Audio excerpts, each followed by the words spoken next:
মৃত্যুর আগে মানুষের বুকের ভেতর আসলে কি ঘটে? মৃত্যুর আগে মানুষ কি বুঝতে পারে সময় এসে গেছে? কেন কেউ হঠাৎ চুপ হয়ে যায় আর কেউ হঠাৎ খুব আবেগী হয়? আত্মা শরীর ছাড়ার আগে মানুষ কি অনুভব করে? আর শেষ মুহূর্তে আল্লাহ কাকে রহমত দেন, কাকে দেন সতর্কতা? ভাই, এই ভিডিওটা শোনার সময় হয়তো আপনার বুকের ভেতরও কিছু নড়ে উঠবে। আসসালামু আলাইকুম ওয়া রাহমাতুল্লাহি ওয়া বারাকাতুহু। ভাই, মৃত্যুর আগে মানুষের বুকটা হঠাৎ করে অদ্ভুত হয়ে যায়। কোনো ব্যথা নেই, কোনো অসুখ নেই, তবুও মনে হয় ভেতরে কিছু একটা ভারী হয়ে বসে আছে। শ্বাস ঠিকই চলছে, হার্ট ঠিকই চলছে, কিন্তু মন শান্ত থাকে না। অনেকে বলে, বুকের ভেতর কেমন জানি করছে। ভাই, এটা শরীরের কোনো সমস্যা নয়, এটা আত্মার নড়াচড়া, যা মানুষ নিজের চোখে বুঝতে পারে। মৃত্যুর আগে কি মানুষ টের পায়? ভাই, সবাই না, কিন্তু অনেকেই টের পায়। তারা বলে না আমি মরব, তারা বলে আজ কাউকে দেখতে মন চায়, কিছু কথা রেখে যেতে ইচ্ছা করছে। জানি না কেন আজ মনটা খুব নরম। ভাই, মৃত্যুর আগ মুহূর্তে মানুষের ভেতরের অহংকার গলে যায়। যে মানুষ কখনো কাঁদেনি সে হঠাৎ চুপচাপ চোখ মুছতে থাকে। আত্মা শরীর ছাড়ার আগে কি অনুভব করে? ভাই, রসূল সাল্লাল্লাহু আলাইহি ওয়াসাল্লাম বলেছেন, আত্মা যখন শরীর ছাড়তে শুরু করে তখন মানুষ নিজের শরীরকে দূর থেকে দেখতে পায়। ভাবুন ভাই, আপনি নিজেই নিজেকে দেখছেন কিন্তু নড়তে পারছেন না, চিৎকার করতে চান, কণ্ঠ বের হয় না। এই মুহূর্তটাই সবচেয়ে সত্যের মুহূর্ত। এই সময়ে আর অভিনয় চলে না। কেন কেউ শান্তিতে মরে, কেউ আতঙ্কে? ভাই, এখানে ভয়ঙ্কর পার্থক্য আছে।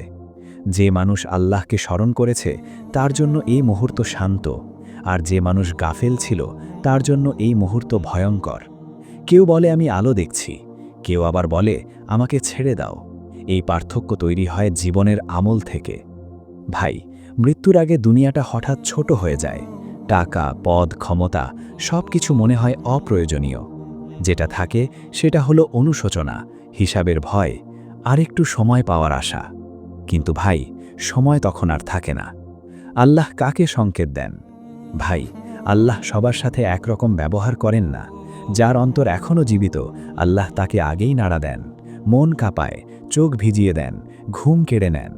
আর যাকে তিনি ছেড়ে দেন তার মৃত্যু আসে হঠাৎ। ভাই, হঠাৎ মৃত্যু হলো সবচেয়ে ভয়ঙ্কর সতর্কতা। সময় আছে ভাই, আপনি যদি এই কথা শুনে একটু থমকে যান তাহলে জানবেন এটা আপনার জন্য বার্তা। এখনও দরজা খোলা, তওবা এখনও গ্রহণ হয়, নামাজ এখনও কবুল হয়। কিন্তু একবার যখন আত্মা গলায় উঠে যাবে তখন আর কিছুই কাজে আসবে না। ভাই, মৃত্যু শেখানোর জন্য আসে না, মৃত্যু আসে হিসাব নিতে। আল্লাহর তৈরি করা জীবন এবং মৃত্যু আমাদের কাছে অনেক সময় অজানা। ভাই, আপনি কি ভেবেছেন মৃত্যু যখন আসে তখন কি আমরা সত্যিই প্রস্তুত? না, আমরা প্রস্তুত নয়।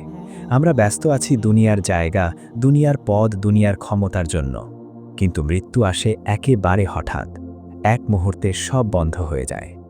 মৃত্যুর আগে মানুষ অনুভব করে যে সব টাকার হিসাব, যে সব সম্মান, যে সব পদ, এগুলো এক মুহূর্তে অপ্রয়োজনীয় হয়ে যায়। ভাই, তখন শুধু একটি জিনিস মনে থাকে, আপনি কি আল্লাহ কাছে ঠিক অবস্থায় আছেন? আপনি কি এই জীবন দিয়ে আপনার রূহকে প্রস্তুত করেছেন? মৃত্যুর আগে আত্মা আমাদেরকে নাড়া দেয়। ভাই, কিছু মানুষ চোখের পানি মুছতে মুছতে বলেন আমি আরও কিছু করব, আরও তওবা করব। কিছু মানুষ ভয় পায়, চিৎকার করতে চায়, কিন্তু আওয়াজ আসে না। ভাই, এই মুহূর্তে কেউ অভিনয় করতে পারে না। রাসূল সাল্লাল্লাহু আলাইহি ওয়াসাল্লাম বলেছেন, আত্মা শরীর ছাড়ার সময় প্রথমেই নিজের অন্তর দেখে। ভাই, আপনি নিজেকে দেখছেন কিন্তু নিজেকে বাঁচাতে পারছেন না। এই সময় সবচেয়ে সত্যের সময়। এই সময় বোঝা যায় যে জীবন আমরা কাটিয়েছি সেই জীবন আমাদের জন্য শান্তি আনেছে কিনা। ভাই, মৃত্যুর আগে যদি আপনি বুঝতে পারেন এক মুহূর্ত দুনিয়ার জন্য অহংকার বা লোভ চলে যায়, আপনি কাঁদেন, অনুশোচনা হয়, হৃদয়ে নরম হয়ে যায়। আর যে মানুষ আল্লাহকে ভুলে গেছে তার জন্য এই সময় হলো ভয়ানক। মৃত্যুর আগে মন খোলে। কত মানুষকে আমরা কষ্ট দিয়েছি, কত সময় নষ্ট করেছি, কতবার আল্লাহর আদেশকে অবহেলা করেছি, সব কিছু সামনে চলে আসে। ভাই, তখন আর কোনো পদ, ক্ষমতা বা সম্পদ সাহায্য করে না। আল্লাহ আমাদের জন্য একটি পথ রেখেছেন। যদি এখনও হৃদয় জীবিত থাকে, যদি এখনও চোখ কাঁদতে পারে, যদি এখনও আমরা অনুশোচনা করতে পারি, তাহলে তওবা এখনও গ্রহণযোগ্য, নামাজ এখনও কবুল। ভাই, সময় এখনই কাজে লাগান। আল্লাহ আমাদের সবাইকে মৃত্যুর আগে তওবা করার তৌফিক দান করুন।